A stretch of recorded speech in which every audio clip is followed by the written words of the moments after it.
តើបងប្អូនធ្លាប់ទៅចូលរួមកម្មវិធីការឬក៏កម្មវិធីជប់លៀង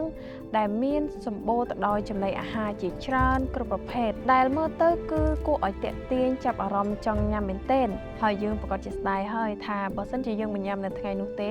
យើងប្រកាសជាស្ដាយក្រោយពីព្រោះថានៅថ្ងៃស្អែកនឹងមិនមានម្ហូបចំណីអាហារដែលឆ្ងាញ់ដូចចឹងទៀតទេបងប្អូនជួយចិត្តចូលរួមកម្មវិធីនិងទទួលទានអាហារឆ្ងាញ់ប៉ុន្តែតើបងប្អូនមានដឹងទេថា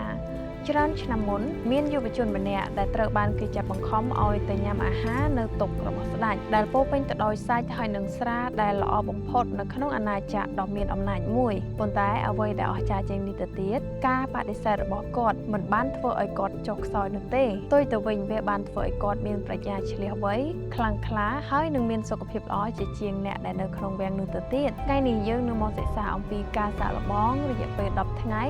ដែលវាគឺជារឿងពិតដែលបានកើតឡើងនៅក្នុងព្រះគម្ពីរដែលអាចនឹងផ្លាស់ប្ដូរគំនិតបងប្អូនពីការញ៉ាំអាហារនៅក្នុងចាននៅថ្ងៃនេះគឺជារឿងលោកដានីយ៉ែលជាមួយនឹងមិត្តភ័ក្តិ3នាក់របស់គាត់ដែលត្រូវបានគេចាប់យកធ្វើជាឆ្លើយនៅទីក្រុងបាប៊ីឡូនដ៏មានអំណាចមួយស្ដេចនេបូខនេសាចង់បណ្ដុះបណ្ដាលពួកគេឲ្យក្លាយជាទីប្រឹក្សាដ៏ខ្ពស់របស់ទ្រង់ដើម្បីធ្វើដូច្នេះស្ដេចបានផ្ដល់សិទ្ធិដ៏ពិសេសមួយគឺការអនុញ្ញាតឲ្យពួកគេទៅបរិភោគអាហារនិងស្រាដ៏មានតម្លៃពីតុស្ដេចផ្ទាល់សម្រាប់មនុស្សទូទៅនៅពេលឮដូច្នោះប្រហែលជាវាជាសុបិនហើយបានអាហារញ៉ាំរាល់ថ្ងៃប៉ុន្តែសម្រាប់ដានីយ៉ែលនិងមិត្តភ័ក្តិរបស់គាត់គឺកំពុងតែជួបវិបត្តិយ៉ាងធំក្នុងនាមជាអ្នកស្រឡាញ់ហើយនឹងកោតខ្លាចព្រះពិតពួកគេដឹងថា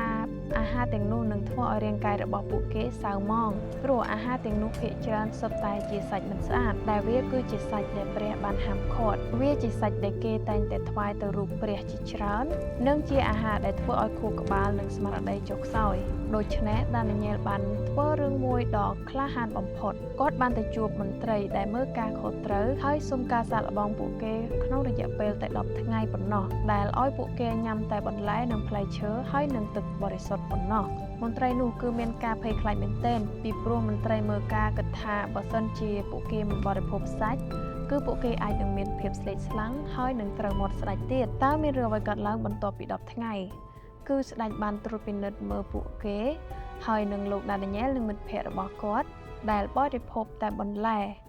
ហើយនឹងទឹកធម្មតាប៉ុន្តែស្ដេចមានការភ្ញាក់ផ្អើលមែនទែនរឿងដែលមិនគួរឲ្យជឿគឺលោកដានីយ៉ែលនិងមិត្តភ័ក្តិរបស់គាត់គឺមិនមាន